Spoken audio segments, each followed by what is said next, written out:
उत्पन्ना एकादशी व्रत कथा। एक बार धर्मराज युधिष्ठिर ने भगवान श्री कृष्ण से मार्गशीर्ष कृष्ण एकादशी के महत्व के बारे में बताने का अनुरोध किया।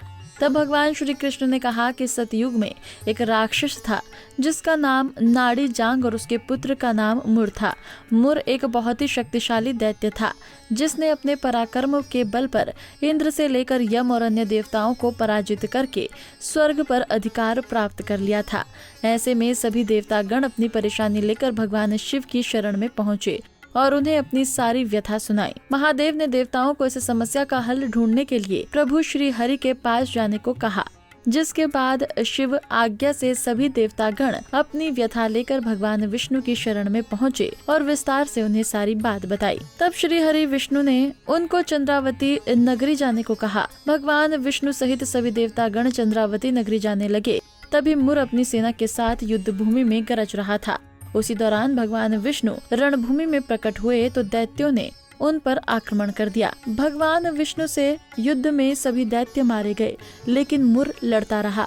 कहा जाता है कि मुर और भगवान विष्णु का युद्ध 10,000 वर्षों तक चला।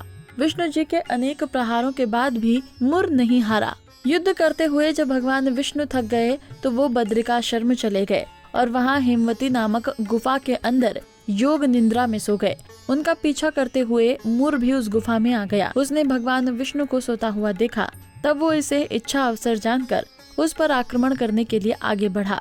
उस राक्षस ने भगवान पर वार करने के लिए हथियार उठाए ही थे कि तभी भगवान विष्णु के शरीर से एक कांतिमय रूप देने वाली देवी प्रकट हुई और उन्होंने मुर राक्षस का वध किया।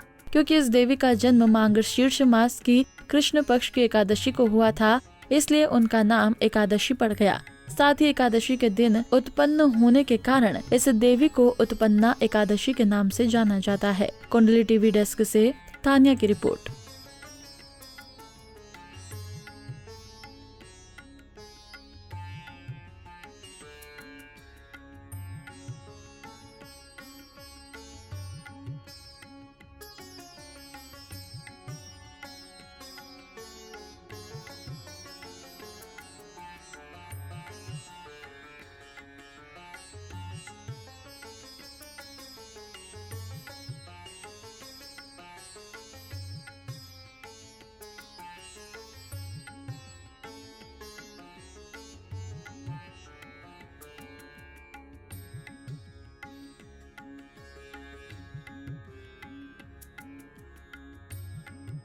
इसी तरह की और भी जानकारी लेने के लिए हमारे चैनल को सब्सक्राइब करें और नई वीडियो की नोटिफिकेशन के लिए बेल आइकॉन दबाएं। अगर आप ये वीडियो फेसबुक पर देख रहे हैं तो वीडियो को लाइक और शेयर करें।